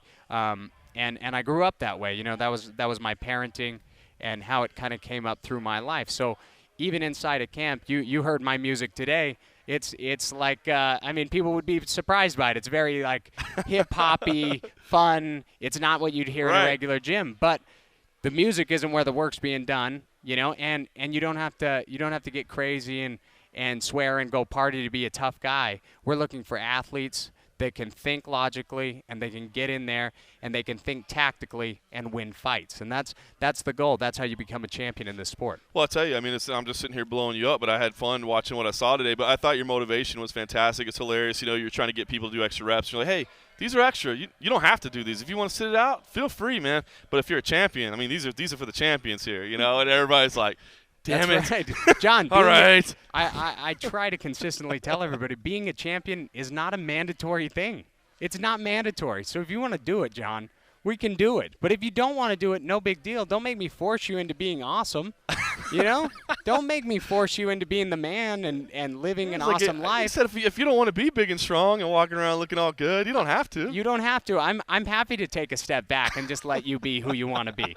I don't want to get in the way of you being average. I want to be here for you if you want to be a champion, but otherwise, don't make me step in the way. This is fantastic. Well, listen, I'm not going to keep you for a long time. I know you got to get into practice. Frank Mir's over there stretching out, getting loose. He's got a big monster of a training partner there that plays offensive line at UNLV. He does. That's Zach Singer, and he was actually another one of my Gorman kids who came up through the system. Is that right? He is. He is a beast, and now he's playing college ball. So it's cool to see how the world works. Now he's here at UNLV. Stayed with Tony Sanchez, who was the head of the program here at Gorman.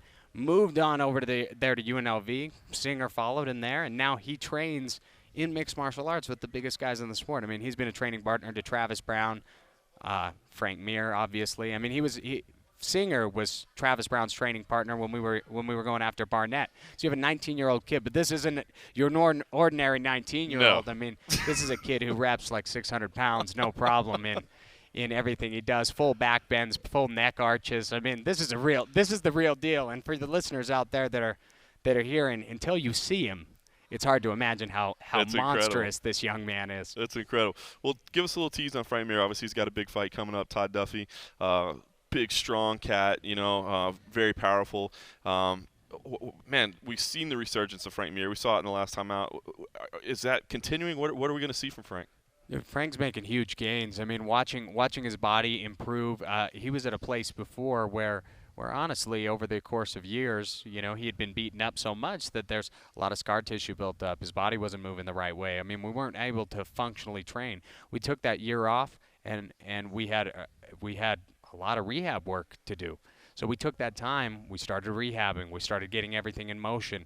He moves like he's young. I mean, he really does. And I can't wait for everybody to actually see what I'm seeing on a daily basis. When he's going and scrapping with people, he looks fast. I mean, fast like a welterweight. Very fast. His movement, his wrestling's better. His footwork's better. His striking's better. I mean, his jiu-jitsu doesn't suck either, so that's a good area for him. So watching what he's capable of doing, watching him go out there and put down a Bigfoot Silva, who we all know is a very tough opponent. I mean, we all know that Frank Mir still has what it takes to be inside the octagon. And as his head coach, I'm just excited to be a part of the ride.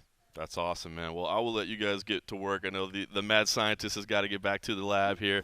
Man, I would encourage anybody, if you're a fighter that's thought about coming out here, I'm just saying, if you know somebody that's looking for a place to train, it sounds weird to say I'm going to Bishop Gorman High School. It does. But it does. It seems like the great place to do it. Thank you so much. I really appreciate you coming down and having me on your show, because I love what you do and I love what you're doing. I mean, big things are going your way, and it's exciting to be on your show today. That's awesome, man. Follow Ricky Lundell on Instagram, because you're just full of motivational stuff, man. If you're having a down day, just see your feed, and all of a sudden you're hyped up. Yeah, I try to just push out there whatever is going on in my life and what's been helping my fighters, and maybe it'll benefit somebody in the long run. So please follow me. My Instagram and Twitter is at Ricky Lundell, RICKYLUNDELL. So please hit me up. Perfect, man. It's been a pleasure, dude. We'll do this again because I love talking MMA with you, man. Thanks so much.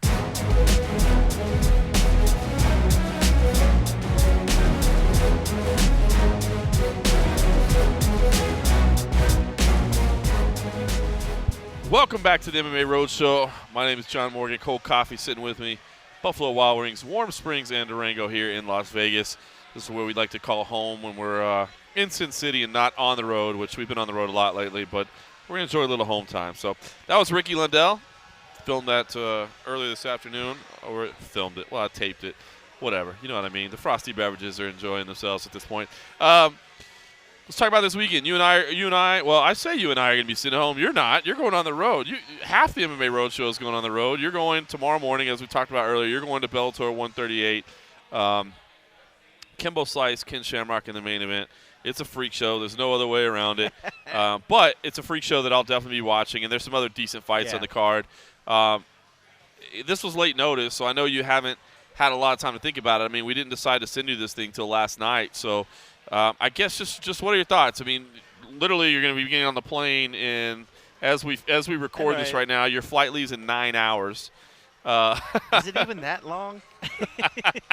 So I think it's more like 8 hours. About 8 hours, and we still got to edit the podcast and get it posted online, but we'll get it done. But I guess what are your thoughts? The main thing I took away from it is, one, is Kimbo Slice. That I've gone from watching this guy being a YouTube sensation, knocking people out in the backyard of some random house or wherever, to a guy that has had multiple attempts to try to be in the UFC and whatnot and do his things. And I know he's put his effort in to do it. I mean, obviously, if he's made it to the level to where Bellator, I think they're not just expecting a freak show. I think they're expecting that it's going to be a fight. And Shamrock's, was a legend at one point. Maybe he still is, whatever. But he's still a name I remember and I know of. And I'm kind of looking forward to see these two, in a sense, clash of styles, where a guy that came up from the internet and the YouTube with another guy that has been in it since the beginning, butting heads. And I think it's going to be absolutely fantastic. And I just hope it is not over in 30 seconds, or I'll be very pissed. Steven Morocco's been out there all week long, so if you're looking for coverage of Bellator 138, check MMA Junkie. We got a lot of stuff out there. We've got some video, we've got some photos, we've got some written material. Steven put in some work out there. MMA Junkie is everywhere, folks. We're everywhere. And just to prove that point, not only do we got you covered in St. Louis, but we got you covered in Germany as well. So Matt Erickson flew over to Berlin for UFC Fight Night 69. Of course, the women's strawweight title is on the line. Joanna Jędrzejczyk in the main event. Of course, anytime I mention her, the first thing that comes to mind is that video we did back in Dallas in March, where we had everybody. How do you say her name? Yeah. Jędrzejczyk. She's like, come on, you try this. She's great, man. I mean, not only is her fighting style fun to watch. I mean, she's a Muay Thai wrecking machine, and that's fun to watch. But she's got a little attitude, a little swagger, and it's fun to watch, man. I like her. I didn't pick her in that fight. I wanted to, but I thought Carlos Esparza's wrestling was going to be too much. But gosh, man, she's a lot of fun, and that video was a lot of fun. That was the first week you were working for us, right? I think so. I think that was probably the first one, and yeah, we got lucky because she's a character. You're right. I mean, here she is. She's coming out, and she's like this little badass, but we had no idea. Right. But then we had no idea also too about this personality of hers. Yeah. And I think she's wonderful, and I think she's great for the sport, and I'm so looking forward to it. And she's fighting such a tough character in Penne. I mean, like, she's no joke either. Yeah. And but you're right. I think a lot of us picked Carla, but now after watching Joanna on that one, it's hard to pick against her. Yeah, man. And I know Penne was a champ, but as much as I like her, it's tough after that last performance to pick anybody but Joanna. It is tough. So we've got Matt Erickson out there. We've also got our European correspondent, so I'm looking forward. I'm going to see them in Scotland in a month. But Abby and Sandhu have been contributors to our site for the past few months and really done a great job, man. I think they're kind of making a name for themselves, working their tail off over there in Europe and becoming partners with MMA Junkie. And I think they've been doing some great work over there and helping Matt Erickson. just real quick, it's kind of funny. As much as I've traveled the world and I've seen a lot of the world, I've never been to Germany, believe it or not. Steven Morocco loves going to Germany. He always used to ask, hey, can I take that one? He didn't want to take this one because he's actually going to Scotland as well, and I think that was part of it. He just didn't want to do 2 European trips a month apart. But I couldn't go because I've got friends in town actually right now. I've got friends from England who are here this week, and so I didn't want to fly to Europe and leave my European friends here on vacation by themselves. But you've been to Germany while working for the UFC. Yep. I guess any insight you can share on Berlin for our listeners that haven't been there? Is it a cool spot? What are we missing out? It is a cool spot. It has some beautiful buildings and a lot of history there. And one of the I guess just a couple quick points, is one of the first things I noticed when we were coming into Berlin is you start seeing this cobblestone or sort of brick pavement that kind of bobs and weaves its way through the street. And I remember we were just like, what the heck is that, And it turns out that is in remembrance to the Berlin Wall. It follows the path of the Berlin Wall. And you literally, whether you're on the main road or whatever, this goes through. And, and at one point in the night, we're walking to try to go get something to eat, trying to find a place to have a drink. And you'll see that there's that brick walk, just a couple bricks, side-by-side bricks, no more than a foot wide, but it just kind of runs through the city. And it's amazing, and it's kind of a somber thing, depending on what your mind state when you run into it, because you realize the differences and how far they've come since then, But they still have a lot of stark reminders, like the Checkpoint Charlie that I was telling you about a little bit. There's a point where, after the fall of Berlin, when the Russians were covering one side and the USA was covering the other side, there's this area where their tanks were on either side, and it was kind of uneasy sort of standoff. They're kind of like both, hey, we're on the same side. We're allies, but hey, you're not going to get any more of this land, and we're not going to take any more of that one, and it's just an uneasy thing. And there's just scars from the war still in the city that you see, and it's beautiful and it's sad all at the same time. You take it all in, and there's a Holocaust memorial there that is a very somber but beautiful sort of thing as well. And but there's food there that it's amazing. It's wonderful. There was a side street, and this is kind of a funny thing. I'm walking down a side street and I see some bank and I see a girl on a picture and I'm like, holy cow, is that Michaeline? And it was a girl I went to I went to college with. That was a theater major. She took some photos or whatever, part of the things that every actress will do, and take pictures, and it's repurposed as some bank document, bank sign. I took a poster. I was like, dude, is this you? And she's like, holy shit, yeah, that's me. And I just I love Berlin. How weird is that? That is crazy. Here's the place where there's a Holocaust memorial. Here's the Berlin Wall going through, and then there's my old college buddy on a wall in a bank. That's bizarre. But it was, it was beautiful. It was wonderful. The food was great. Of course, the beers are great. And if I ever had a chance to go back there again, I would do it in a heartbeat. Instead, we sent you to St. You got Louis. to go there. Germany is amazing. The people were so nice, and the food was just wonderful. That's awesome. Yeah. Instead, we sent you to St. Louis, though. Instead, that's. What you get. But hey, I love me some barbecue and grilling. There you go. They got it. Well, so we want to do something a little different now.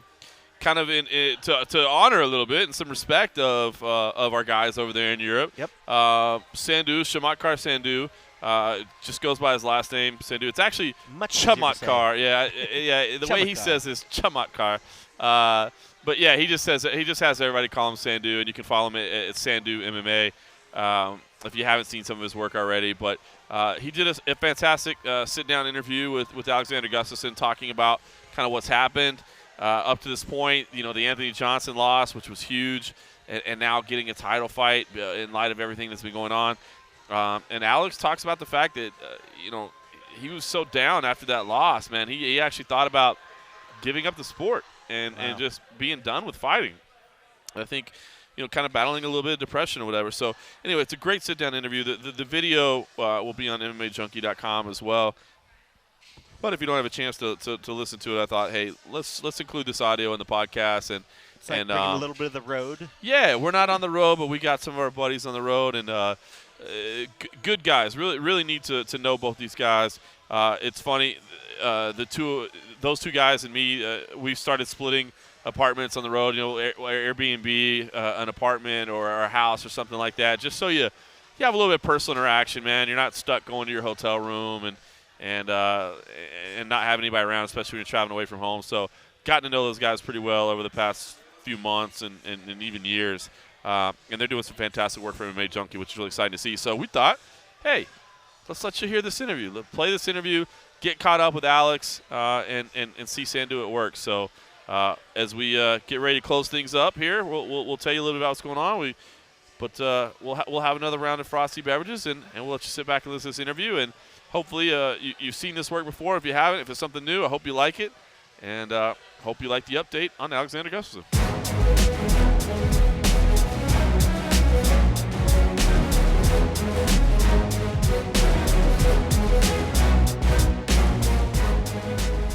So Alex, when you talk about an up and down roller coaster year so far of 2015, that's exactly what you've had. You know, let's go back to Stockholm first of all in January.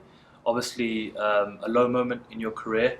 What was it like handling the loss to Anthony Johnson in Stockholm in front of your home crowd there? Well, it's been a pretty up and down this year, 2015. But I would say, like in Stockholm, my latest fight, it was a really bad blow for me, for my career, my personal life. It was a tough hit to take. That fight I couldn't lose. I actually lost, so it was pretty bad. But now I'm here, and you know, I got my family, I got my friends, my teammates. So I got the real support. So now I'm back, and I'm feeling great, better than ever actually. Is it one of those things that you think, you know, sometimes people say you can turn a negative into a positive? You know, did you find out maybe who your real friends were in that moment, or did you find out, you know, who was really there for you to come and support you, you know, at a low moment like that? Yes, absolutely, 100%. That's what life is, to be an official person. Like, you know, when everybody knows you, but you know nobody. That's when you have your real friends and your family and stuff like that. That's the most important thing in life. I mean, like, you know who the real people are when it's going really bad, when it's going, you know, downhill. Then you know how we really live for you. But you know, they pushed in the right bottoms, and they kept me going. They kept me in the gym training. I suffered for a lot of. My motivation was gone basically. So that was the toughest part, to keep on training with the no more motivation. But you know, motivation is on top now, and I'm feeling good. I'm feeling great actually. So I read recently that you said you were close to quitting MMA completely. Is that true? Were you? Yes. Is that true? Yeah, that's true. It was really bad. I mean, really bad. You know, I lost fights before, but this fight was the fight I couldn't lose. You know, I could lose any fight in my career, but I was supposed to win this fight, but I didn't. So yeah, I was thinking about that to quit sport, quit my career. I was really depressed after the fight. So. Did you even think what would you do even if you quit MMA? What would you do as a career? Well, I don't have any. I had no idea. I didn't have any plans. Nothing. I just wanted to, like, escape from everything. Yes, escape from Stockholm. Escape from everything, from the media, everything. I just wanted to, like, from the gym. I didn't want to see the gym. So it was tough, and I didn't know. It wasn't like I had a plan, or it's not like I'm having a good base to come back to, and I don't know, work or anything like that. I don't have those possibilities. So I didn't have any plan at all. I couldn't stand the thought of MMA. Well, it was an interesting chain of events that got you here to a title shot. Let's go through it step by step. After Stockholm, Anthony Johnson was supposed to fight John Jones. Then John Jones gets in trouble with the hit and run with the police, gets stripped of the championship. First of all, when you heard that had happened to John Jones, what was your initial reaction? I was shocked, and I had to read it a couple of times to understand it was actually happened. That they really didn't took his belt, and he wasn't champion anymore. He wasn't that guy anymore. So I was a little bit shocked, and then after a while I started feeling sorry for him. You know, I don't wish anybody something like that. I don't wish anybody to you know, get stripped from something that you really been working hard for. So you know, I had some tough times, but I can't even imagine how tough he must having right now in his position. So yeah. Did you reach out to him, or do you have any means to reach out to him on Twitter, on DM, or anything at all? Or? No, you know, I just been asking questions from media and what my thoughts are basically, and I'm just, you know, telling my opinion. Okay. Well, because of what happened to John Jones, Anthony Johnson had to fight Daniel Cormier for the light heavyweight championship. Before the fight, did you think Daniel Cormier would beat Anthony Johnson, or did you think being in the cage with Johnson just a few months earlier, that would be the guy to go on and win? Well, yeah, you know, I want to fight Anthony again. We will probably fight again. I know, you know, I want to show everybody my potential. You know, I want to show everybody that, you know, I have the potential to beat him. But when it comes to their fight, you know, I had a feeling that DC would win that fight because he's another type of you know, fighter. He's more of a grind, and I always knew in back in my head that Anthony's a great fighter, and I'll never take that away from him. I'll never take that away that he beat me. He did that fair and square. So, but I knew that he doesn't have that tank. He doesn't have that conditioning. You know, he has so much body mass on his body, so explode. Everything he throws is hard. So I just knew that, you know, he won't be able to keep fighting for that long. And I know DC, that's his thing. You know, he can continue for 10 rounds. Right. You know, he has condition, like, you know, he just keeps going. So I had a feeling that DC would win the fight. I thought he would win on decision. But it was a great fight. You know, both went in there and they gave everything. So. What have you made of Daniel Cormier, just generally in the light heavyweight division, coming down from heavyweight? Is he exactly what you expected, or better than what you expected? No, you know, I see him as a you know, one of the top guys. He's the champion now, of course. He's the champion, so he's the best guy out there right now, and that's how I see him. I see him as the best guy out there right now. You know, he's been proven that he's been beating tough guys and done it in short notice too, and he just has such a good wrestling base and such a good, you know, comes from such a good, you know, wrestling pedigree and he's been doing sports all his life, so, you know, he's that guy that works very hard for what he wants. Tell me the moment when you got the phone call. I've heard a few stories about how emotional you were when you got the phone call and you found out that you were going to get the next title shot. Tell me what happened there and what you were feeling. Well, you know, the truth is I was on my way to practice, to training, and I just felt I wasn't really in that good mood because I was late, and, you know, it's such a traffic at that time. Right. So I was just running with my back on me and running to the practice, and then I had my managers outside. They're like, "Hey, Alex, you have to come. I'm like, "No, I'm late to practice. I can't come. I don't have time." You know, I went over there and it just gave me the good news. And after that, I just kept smiling. I've been keep smiling since then. You know, my motivation's on top. I just feel great. I feel great. Be back in training, and everything is so much fun. You know, I'm just happier guy right now. You know, everything is fun. Training is fun. You know, doing everything that comes to MMA is fun right now. So I'm just enjoying my time. How do you prepare for Daniel Cormier? You know, I would train hard, as we always do. We always train hard, and we're gonna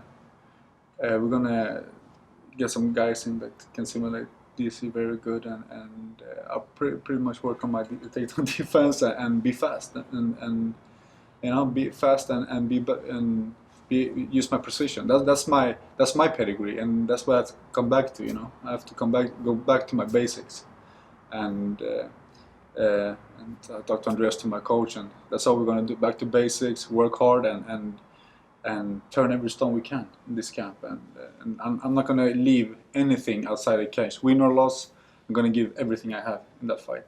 Because you brought up Andreas. Yeah. He came on under a little bit of fire in the Stockholm card. I don't know. I think it was him that shouted the instructions for the front kick in English. That's what Anthony Johnson said he picked up on. Have you talked about that in camp in terms of how you're going to communicate during a fight, whether it will be in English or whether it will be in Swedish? No, we haven't discussed that. That's just I don't even like. I can't blame anyone, and I can't you know, it's going to be on English. You know, it's. You know, that's how we talk, me and my trainer. We can't start talking Russian or anything else. You know, we have to stick to what we can do in the heat when you know, everyone throws punches. You know, in the middle of the war, you need to hear what you need to know what you're listening at, and that's what we're going to keep doing. And of course, we can always improve stuff, improve things, and that's what we're going to do. You know, if something, you know, if it doesn't kill you, it makes you harder. That's basically what it's done to me.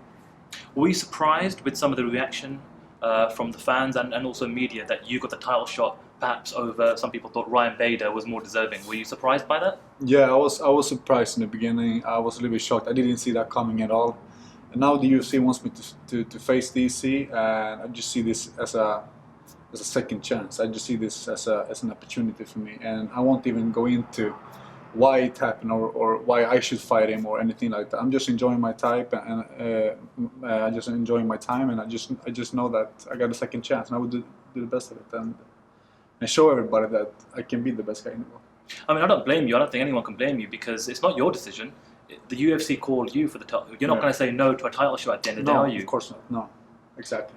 So, facing Daniel Cormier, if you beat Daniel Cormier, do you consider yourself the legitimate light heavyweight champion of the world, or in your opinion, do you still need to beat John Jones to? Well, officially, I am the best guy in the world if I beat DC, but I won't be that though. Sad to say, you know, everybody knows it. That's the real guy is out there waiting for his shot to come back, and you know, I'll be more than glad to welcome him back.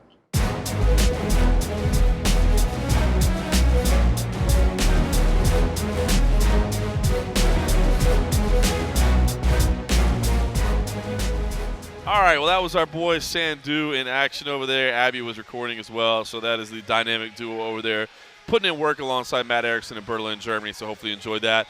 That's gonna pretty much do it for us. Yeah. You got work to do. You gotta edit this thing real quick. I try to find an hour or two sleep in there somewhere. You're getting on a flight to St. Louis in just a few hours from now, and yeah, definitely we'll take two more. This is like brand new. Oh, is that still full? I will take two right. more anyway. That's how we do it. That's how we do it. Yeah, but you've got to edit this thing, get it online, and then you're jumping on a flight to St. Louis, where you'll be alongside Steven Morocco, the magnificent one over there in St. Louis. Y'all be doing things up. Next week, the UFC is going to be in Florida. Not sure if you saw the stories or not. They're having some visa issues. I don't know how many fighters are going to be in Florida and how many aren't. Oh, wow. It's going to be an interesting story to continue to follow. Fortunately, I am not going to that event. I was going to do that event when it was in Brazil. When they moved it from Brazil to Florida, I backed out. Matt Erickson's going to handle that. I figured, hey, another week at home wouldn't kill me. So I will be spending another week at home. You will be celebrating a birthday next week. Yes, and it starts this weekend after I get back from Bellator. Do a little grilling and barbecue, if you will, to start my birth week celebration. So you said if people can find your house in Las Vegas, they're if you invited. can find my house in Las Vegas, you're more than welcome to join me. Good luck with that. Good luck with all that. Awesome. Well, so we'll still do another show next week. Obviously, we just won't be on the road doing it because we'll be at home, which we deserve that time. Damn it! And then 4th of July week, and then International Fight Week, and that's going to be. Boy. I can't wait. We're gonna have to do something fun for that one because almost the entire Junkie crew is in town. We're gonna be having the Junkie gathering, so we'll have to take full advantage of that. But that's just a little bit, and then it's Scotland after that, and then the whole crazy road show starts up again. Then it's back on the road. So maybe we'll get some bonus episodes next week with well, I guess that's Fight Week. I'm getting ahead of myself. Oh, International now. Fight Week. I'm thinking I like think Fight we Week. We're gonna do. We could do some damn near daily content. I'm so excited for that. A lot of big stuff, man. You've got Invicta, you've got UFC 189, you've got the Tough Finale, you've got the Expo that's going on. You got all the stuff. It's going to be a busy week. It's going to be a fun week. So anyway, that's then. Obviously, you can see we start thinking ahead. We get too ahead of ourselves, man. I get excited. But hey, let's do the fine details. Follow us on Instagram at the MMA Roadshow. We're also on Twitter, the MMA Roadshow. We have a Facebook page, the MMA Roadshow with John Morgan. I want you to go on there and like it, share it, post shit on it, do whatever. Get on there and get some people to go. And I want you to tweet Buffalo Wild Wings and tell those wonderful, fine folks that they should sponsor us. Do whatever. Go on to MMA Junkie. Say what you like. Go to USA Today Sports. Tell them why they're the best sports in town. And yeah, that's it. That's I my like plugs. it. My man is shameless. Subscribe on iTunes, review us on iTunes. Oh, and iTunes. See, I knew I forgot. Do that, man. I respect it. I like your hustle, dog. You're not afraid to just ask for the support. I'm just going to ask for it. Hey, we're having fun doing it, but we getting a little support wouldn't hurt either. A little support wouldn't help, like, hey, if I'm going to get 2 hours of sleep tonight, let's do it for a reason. But we love what we're doing. We love what we're doing, and we love that we can do it. So awesome. Well, another episode is in the books. This one from Las Vegas, from Buffalo Wild Wings, of course, where we set up shop and we're not on the road. But thank you to everybody, first and foremost, for all that. With everything that Kenny just said, let me just say thank you to everybody for listening. Hope you enjoyed it, and we'll see you next week.